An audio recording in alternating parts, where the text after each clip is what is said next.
One more time, let's give it up for Rod Wilson.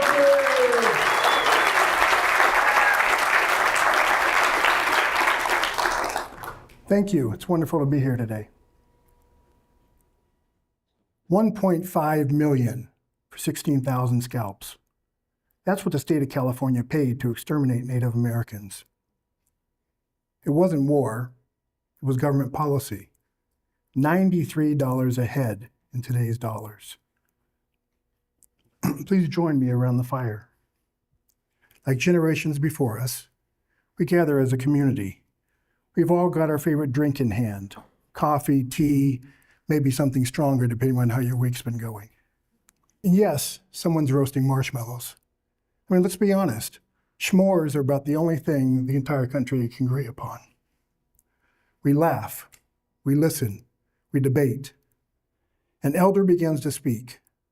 Not just another story, but a truth that challenges the way we think about everything. Then suddenly, his granddaughter bursts in. "You won't believe what I just heard. The state of California has declared war on us. They put a bounty on our scalps. They're coming for us." The fire continues, but the warmth has disappeared. Someone whispers, "This can't be real." But it was. It happened right here on this very land. Now I get it. This escalated quickly. One minute we're roasting marshmallows, the next we're dodging scalp bounties. Welcome to California history. Everyone is talking about leadership today. There are books, podcasts, and newsletters, all promising a better you, a better outcome, a better example. Leadership gurus forget one thing. The best leadership lessons don't come from the boardroom. They come from survival. Leadership gurus talk about courage and vision and culture like they're new things. The reality is, Native Americans have passed these things down for generations because their life depended on it. I'm not here today to talk to you about leadership as a title. I'm here today to talk to you about leadership as a legacy. A promise to future generations. Because it's not about influence, it's about impact. And if you can lead when everything's at risk, well, you can lead at any time. In 1851, California's first governor declared a war against Native Americans. The state paid to kill them. For 2 decades, militias wiped out entire villages. Men, women, and children slaughtered. It was genocide. Now, I know this is very heavy for a TED Talk, but stay with me because this isn't just about history. My name is Rod Wilson, and for over 30 years, I've worked with tribal nations where every decision can shape a generation. I'll be honest, I didn't know there were 110 federally recognized tribes in California until I was driving east on the 10 freeway in San Bernardino, and I saw a billboard for one, San Manuel Bingo and Casino. At the time, it was the largest bingo hall in the country. That one sign opened thousands of stories that have changed my life. Since then, I've sat in boardrooms, trailers, and kitchens across California reservations where tribal leaders have made tough decisions that have shaped generations. That's when I learned what leadership really looks like. Even MIT is trying to teach this kind of leadership. But don't worry, I'm going to save you $80,000 in tuition right here, right now. For Native nations, history was never just the past. It was a survival guide. They were pushed off their lands, lied to, nearly erased. But through strong leadership, they didn't just survive, they endured, and they rebuilt. Each generation made hard choices. It's not just why you lead, it's who you're leading for. This isn't just Native history, it's self-reliance, it's character, it's leadership. In one generation, tribal nations went from dirt floors to boardrooms. Now they're driving growth, reshaping industries, and leading the way in energy, hospitality, and education. The same people once labeled poor and criminal are now setting the standards, while others take notes. Think about that. If it doesn't matter to you now, it will matter to generations who follow. Now, if you're still with me, now's the time to lean in, because what comes next isn't theory. It's a leadership curriculum that no one teaches, but everyone needs. Leadership isn't about being in charge. Leadership is about the care of those in your charge. Not from books, born from survival. These 5 lessons still lead today. So let's get into it. The first one, thriving, not just surviving. Native leaders did not plan to thrive. They were fighting to survive. Take the Hamul Indian village in San Diego. Forced onto 6 acres, no water, no power. They kept their culture, their language, and their identity. They built an economy out of nothing. Today, they give millions of dollars every year to lots of community organizations around the state that are improving the lives of so many people. Hotels sold service. Airbnb sold belonging and redefined the future. Thriving means knowing when to let go if it no longer works.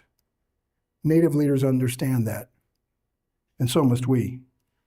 Number 2, when the U.S. attorneys tried to shut down casinos, tribes had 2 choices: fight or close.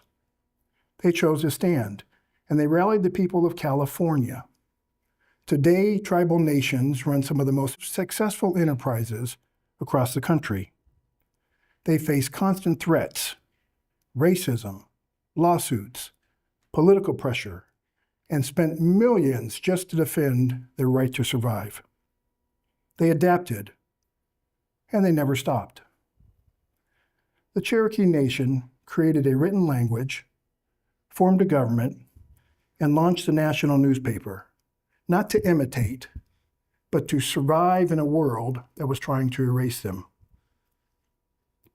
Yahoo passed on Google and then Microsoft. They stood still till the future moved on. Apple didn't wait. It led and gave us things we didn't even know we need.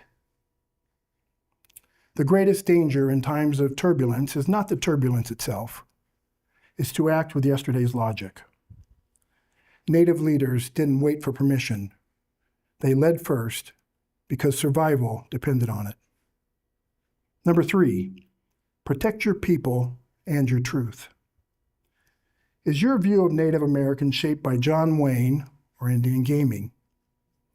For decades, Hollywood told the story, casting Native Americans as savages.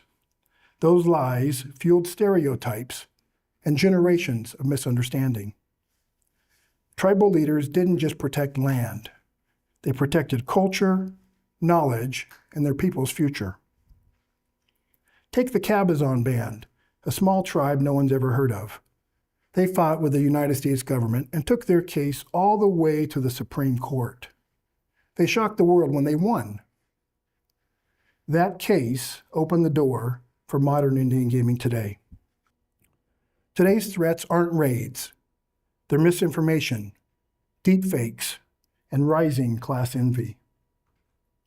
The Shingle Springs tribe, between Sacramento and Lake Tahoe, was given land, but no legal access to it. They had to change the laws of California so that Caltrans would recognize them as a government and allow them to build and pay for a road to their own reservation.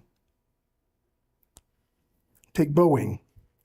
Employees warned about safety issues with the 737 MAX.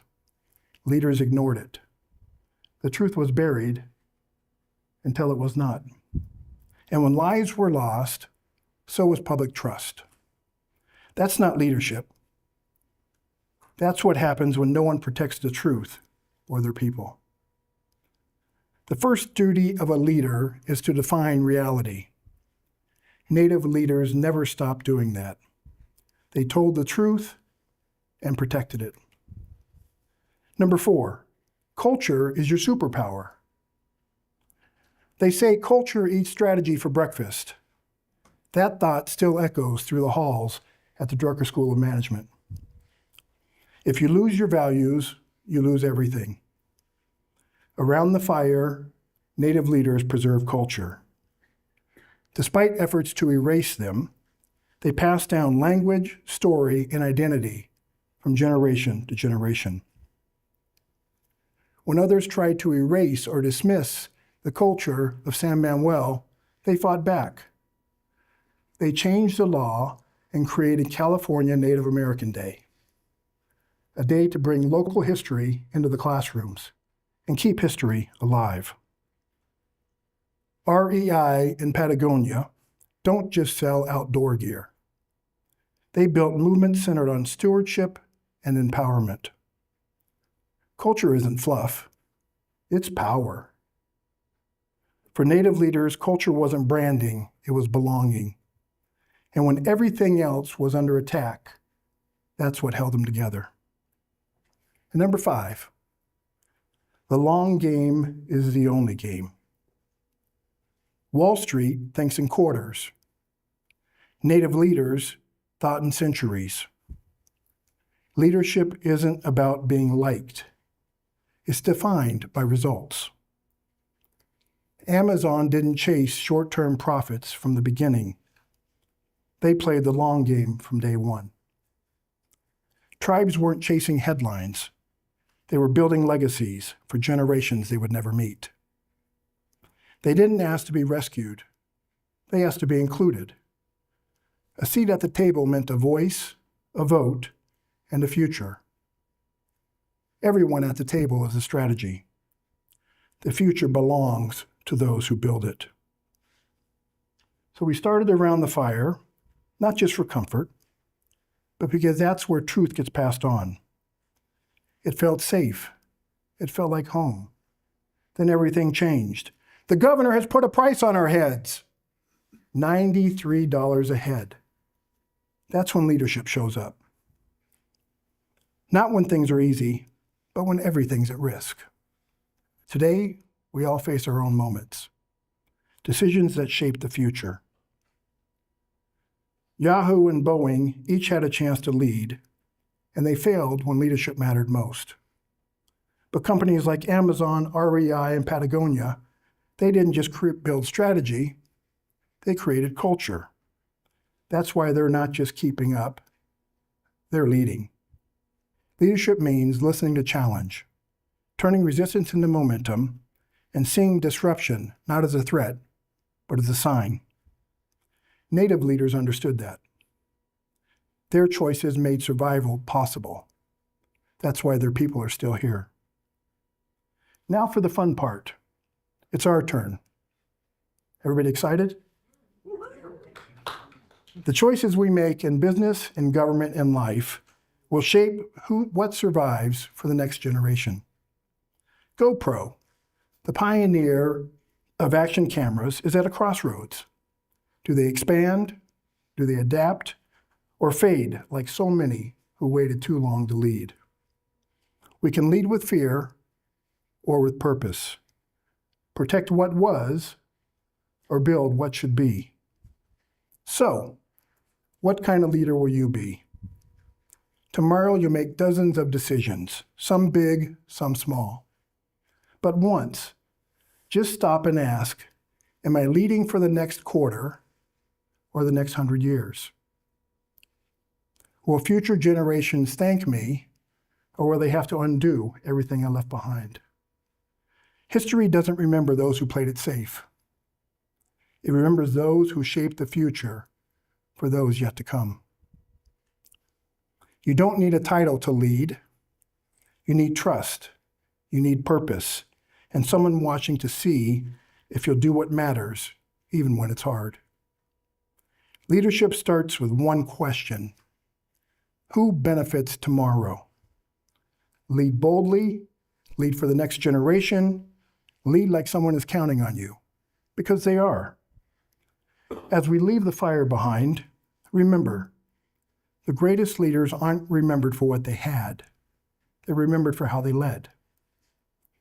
So make your great-great-great-great-grandchildren very proud of you, not for what you built, but for what you stood for. I truly enjoyed our time together today. Thank you.